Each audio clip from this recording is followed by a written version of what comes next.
Hello, and welcome back to episode 13 of Caesar. In today's episode, we will continue the story of Julius Caesar, but before we get back to the inner workings of his life, this episode will focus on how his tyranny affected the daily lives of the Roman people.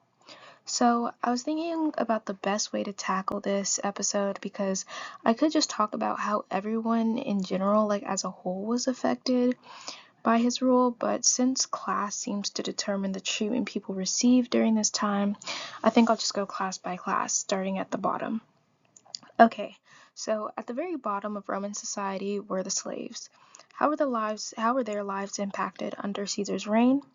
Well, slaves had no rights at the time, so not much changed for them, and they were seen as property prior to his rule, so they didn't really see any improvements in working conditions or daily life. So, working conditions were probably more brutal than ever during Caesar's reign, considering how they recovered from a 3-year civil war. This is all this is all speculation on my part, but I think it's difficult to really discuss these things that happened in BC, in the BC era, because there isn't much surviving evidence from that time period. Moving on to the freedmen and plebeians. This class of people would be the equivalent to the modern day working class, and conditions for this group of people were significantly better than that of slaves. Julius Caesar's dictatorship significantly improved the lives of Roman plebeians and freedmen by reducing economic hardship and providing new opportunities. He canceled 25% of debts, overhauled the grain dole to reduce food insecurity, and created jobs by promoting urban construction. Caesar tackled overpopulation and poverty by settling thousands of citizens, including former soldiers and the generally impoverished, in new colonies overseas. Additionally, he restricted luxuries and granted citizenship to more people, strengthening the middle class overall.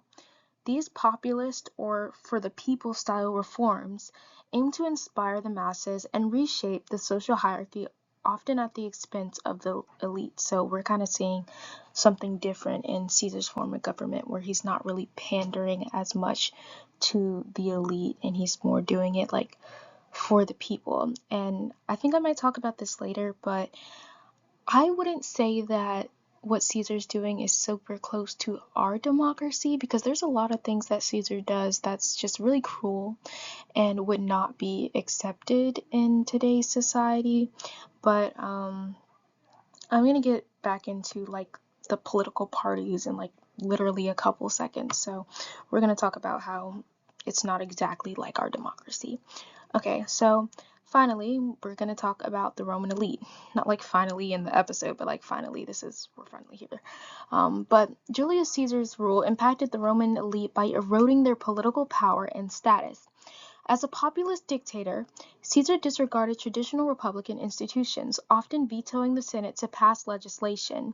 So you know about like vetoing, how the president, they'll get a law or a bill and they'll be like, yeah, I'm not going to approve this, and then it has to go back through the entire process again till that we can get a bill. Um, so he'd often veto the bill that the Senate wanted to pass into legislation, and that humiliated most of the conservative groups that really didn't like him. And a side note, these aren't like the conservative groups we have today. They were called optimates. So they were kind of like Roman conservatives who believed in maintaining the power of the Senate over everything. So nothing like today's back country, whatever you're thinking of, nothing like that. Um, so, if there were two major political parties of the time, I'd say they were the Optimates and the Populares. I already told you the Optimates were promoting senatorial and aristocratic power over everything, and in turn, the Populares, they promoted popular assembly to challenge the upper class. So, when I was saying like the dictator, not dictator, but like how his rule is a little bit close to democracy, that's kind of where it comes into play. Because you know how like in the Constitution we have, it literally starts for the people.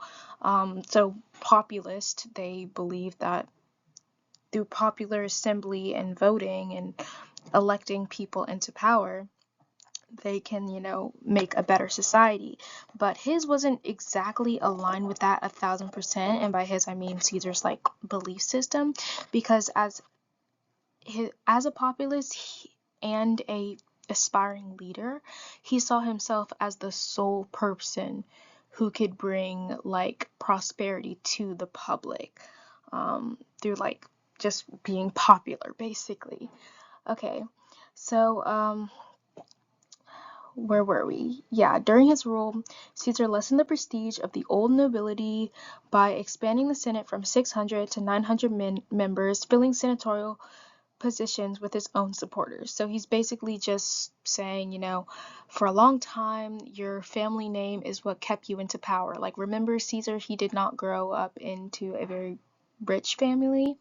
So their name was really the only thing that was keeping them in power. The fact that they had been in the government for so long, like their name carries prestige. But he's basically saying, well, there's a bunch of new guys, so you've got some competition, your spot isn't secured.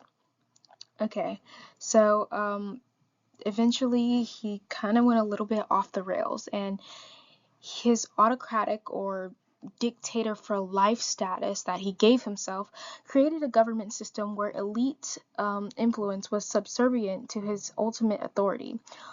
His ultimately, his concentration of absolute power and disdain for republican traditions defined Caesar's rule and ultimately led to his assassination, which we will cover very soon. Before I wrap up this episode, I'd like to add my own thoughts to it. I think Caesar was a very influential man, and I think in early forms of democracy, or at least American democracy from what I know, he would be a bit more admired by the government, like the American government, than he is in Rome right now. But whether or not he would be a good leader today is very controversial and definitely up for debate. Most of his policies were pretty reasonable in getting Rome out of a crisis, but our modern government probably wouldn't allow his like autocratic dictator for life title. Like they wouldn't allow him to just give that to himself, because like even the president, like the president has executive authority, and he was the president of that time. Like that's the equivalent.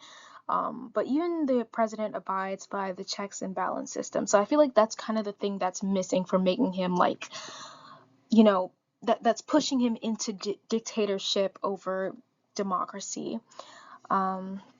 But again, like we can talk about like the comparisons and the difference, like we can compare and contrast the like populist ideas with democracy, but since we're mostly focusing on dictatorships in this podcast, we're just gonna keep it with dictatorships.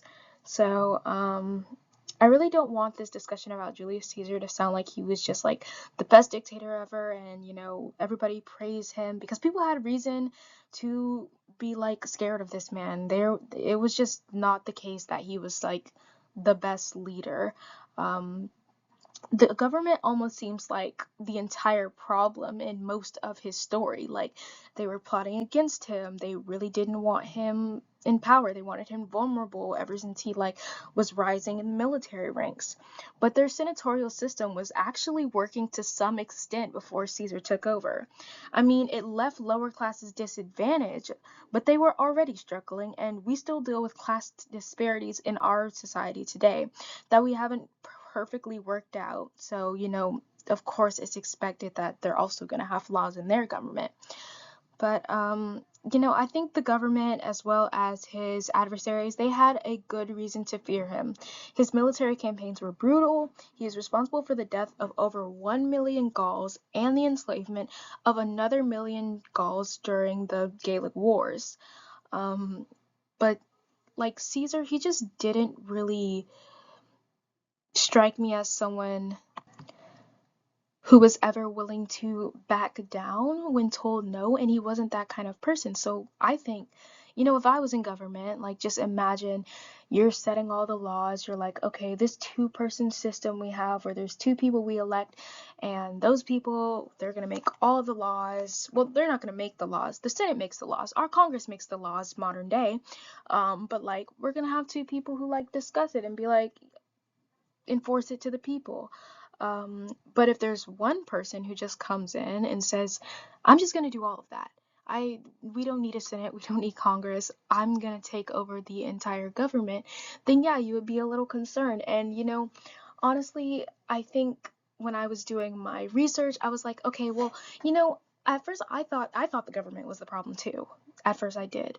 But you have to realize, well, not even realize, you just have to see that Caesar basically evoked the Civil War. So honestly, all like the ruins that he like took it on himself to rebuild was caused by him. Well, that kind of wraps up today's episode, and that's all I have for you guys today. In the next few episodes, we'll finally finish the story of Julius Caesar. As always, I'm Layla, and you've been watching Caesar.